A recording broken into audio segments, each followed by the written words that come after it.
Mamat, lelaki renta berusia 60 tahun, adalah sosok yang tak asing di pasar induk Karangjetak. Tiap subuh, ia sudah siap dengan gerobak kecil dan tali tambangnya, menawarkan jasa angkut pada para pedagang. Tubuhnya kurus, tulangnya menonjol, tapi semangatnya seperti tak pernah padam. Ia bekerja tanpa kenal lelah demi menghidupi istri dan anak semata wayangnya yang terbaring sakit di rumah kontrakan sempit. Mamat dikenal ramah dan ringan tangan. Tak jarang ia mengantar barang tanpa diminta bayaran, terutama untuk pedagang kecil yang juga kesusahan. Tapi di balik wajah legam yang selalu tersenyum itu, hidupnya penuh kepiluan. Banyak yang memanfaatkannya, namun ia tak pernah mengeluh. Sayangnya, ketulusan hati Mamat menjadi celah sempurna bagi seseorang yang hendak mengorbankannya dalam perjanjian gelap. Hari-hari Mamat sebagai kuli panggul ternyata telah dihitung mundur oleh takdir kelam. Malam itu, Mamat didatangi oleh Juragan Wirya, pedagang sembako kaya raya yang punya beberapa kios besar di pasar.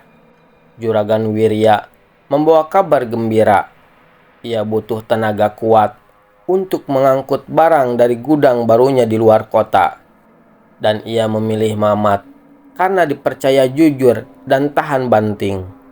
Bayarannya pun besar, 3 kali lipat dari penghasilan Mamat sebulan. Meski sempat ragu karena waktunya malam, Mamat tak ingin menyia-nyiakan kesempatan langka itu. Istrinya sempat menangis, merasa firasat buruk menggelayuti. Tapi Mamat hanya menenangkan dengan senyum lelah. Ia pun berangkat di antar mobil pick-up, membawa 1 tas kecil berisi air minum dan nasi bungkus. Sejak malam itu, Mamat tak pernah kembali. Esok paginya, tubuhnya ditemukan di kebun kosong di pinggir kota. Wajahnya pucat, matanya terbuka lebar, seolah menyimpan ketakutan terakhir sebelum nyawanya lepas. Kabar kematian Mamat menyebar cepat, namun penyebabnya tetap misteri. Tak ada luka tusuk, tak ada darah, tapi tubuhnya dingin dan kaku, seperti mati karena dicekik. Orang-orang mulai berspekulasi. Banyak yang mencurigai Juragan Wirya. Apalagi sejak kematian Mamat, usaha Juragan Wirya justru melesat pesat. Gudangnya berkembang, dagangannya selalu habis. Bahkan pembeli dari luar kota berdatangan. Desas-desus pun berkembang. Mamat dijadikan tumbal pesugihan. Dukun-dukun pasar membisikkan cerita tentang perjanjian darah. Orang miskin yang bersih hatinya adalah tumbal yang paling mujarab. Dan Mamat dengan segala kesederhanaan dan keikhlasannya adalah tumbal sempurna. Tapi pesugihan macam itu tak selalu berjalan mulus. Arwah yang tak ikhlas bisa berubah menjadi amarah. Dan itulah yang mulai terasa di pasar. Pasar induk Karangjetak berubah sunyi sejak malam-malam dihantui sosok putih. Para kuli malam dan pedagang yang lembur mengaku melihat sosok pocong melompat di lorong los sayur, tempat Mamat biasa tidur saat kelelahan. Sosok itu tampak mengenakan kain kapan kusam dan compang-camping. Wajahnya membiru, matanya terbuka lebar dan gelap, seperti menatap di balik jiwa yang melihatnya. Ada pula yang mendengar suara batuk kering khas Mamat menggema di tengah keheningan malam. Bahkan tumpukan karung kadang bergerak sendiri, seperti ada yang mengangkatnya. Pedagang sayur tua menangis karena melihat pocong itu berdiri di dekat timbangan sambil berbisik lirih. "Aku dibunuh. Aku belum selesai." Teror itu membuat banyak orang takut membuka lapak di malam hari, dan aura kelam mulai menyelimuti pasar yang sebelumnya ramai. Tak lama setelah penampakan pocong mulai marak, kematian misterius pun terjadi. Sopir pick-up yang malam itu mengantar Mamat ditemukan meninggal di rumahnya. Lidahnya menjulur, matanya membelalak seperti melihat sesuatu yang menakutkan. Tak ada luka di tubuhnya. Menyusul kemudian kernetnya, lalu penjaga gudang yang menerima Mamat malam itu. Semua tewas dalam waktu berdekatan, dan kondisinya semuanya sama. Polisi kebingungan, sementara warga semakin yakin ini ulah arwah Mamat yang marah. Ketakutan menyebar di antara orang-orang pasar. Bahkan beberapa kuli panggul memilih pulang lebih awal saat langit mulai gelap. Mereka percaya Mamat belum selesai, arwahnya belum tenang, dan ia sedang mencari siapa yang bertanggung jawab penuh atas kematiannya. Suatu malam, menjelang tengah malam Jumat Kliwon, warga dikejutkan oleh kobaran api besar di komplek toko milik Juragan Wirya. Api menjilat atap dan membakar gudang sembako yang terkenal tak pernah sepi pembeli. Anehnya, toko-toko di sekitarnya tetap utuh. Seolah api hanya memilih toko Juragan Wirya sebagai mangsa. Para saksi mata, termasuk satpam pasar, bersumpah melihat sosok pocong berdiri di atap sebelum api muncul. Sosok itu tidak bergerak, hanya menatap ke arah toko dengan sorot mata penuh kebencian. Beberapa orang mendengar tawa lirih menyayat telinga di antara kobaran api. Juragan Wirya sendiri ditemukan pingsan di belakang pasar, mulutnya berbuih dan wajahnya pucat seperti habis dicekik. Sejak saat itu, hidupnya berubah. Ia tak bisa bicara, matanya kosong, dan tubuhnya gemetar setiap kali mendengar kata pocong atau Mamat. Beberapa minggu setelah kebakaran, seorang dukun tua bernama Mbah Rasim dari desa sebelah muncul membawa pengakuan mengejutkan.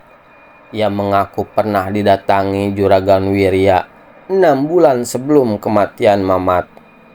Dalam pengakuannya, Juragan Wirya memohon kekayaan instan. Mbah Rasim menolak, tapi Juragan Wirya memaksa. Akhirnya, Mbah Rasim memberitahu syarat pesugihan yang paling kuat, yaitu tumbal seorang miskin yang ikhlas, jujur, dan tidak berdosa. Jiwa yang bersih akan memanggil kekayaan besar, katanya.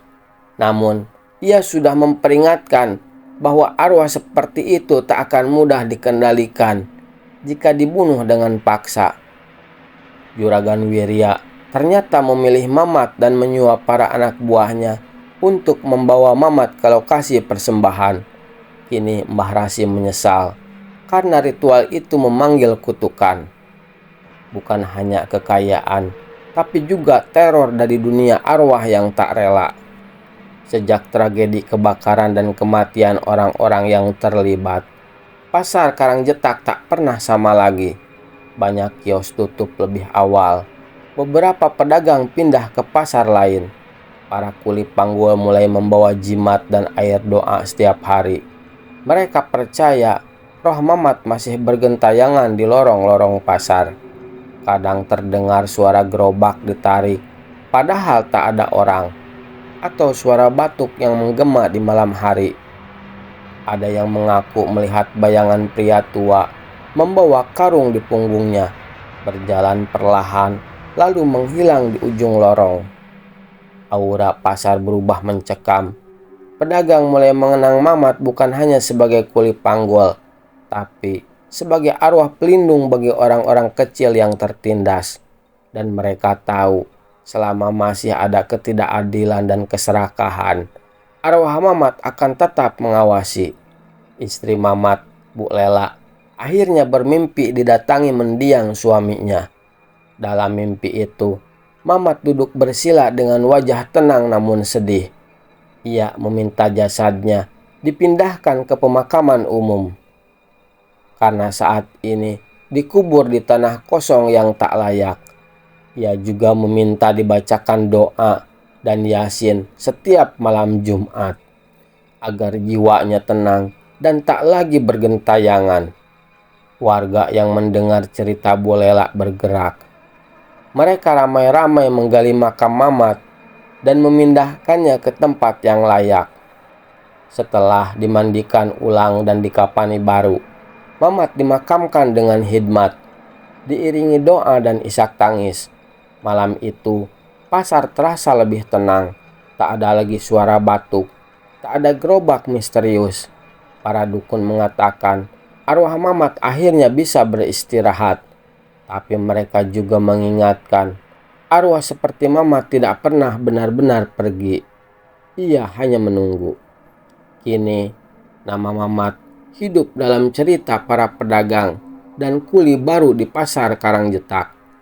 Ia disebut sebagai kuli penjaga yang akan melindungi siapa saja yang bekerja dengan tulus dan jujur. Banyak kuli baru berziarah ke makamnya sebelum mulai bekerja. Anehnya, mereka yang pernah ditolong Mamat dulunya kini hidup lebih sejahtera, seolah mendapat berkah dari kebaikannya. Tapi, kisah Mamat juga menjadi peringatan. Jika ada orang yang mencoba menindas kuli, menipu pedagang kecil, atau menempuh jalan pesugihan, maka malam-malam pasar akan kembali digentayangi. Sosok pocong berkapan kotor akan muncul di lorong gelap, membawa dendam masa lalu. Sebab kebaikan yang dihianati tak akan diam, ia akan kembali dalam bentuk yang paling mengerikan.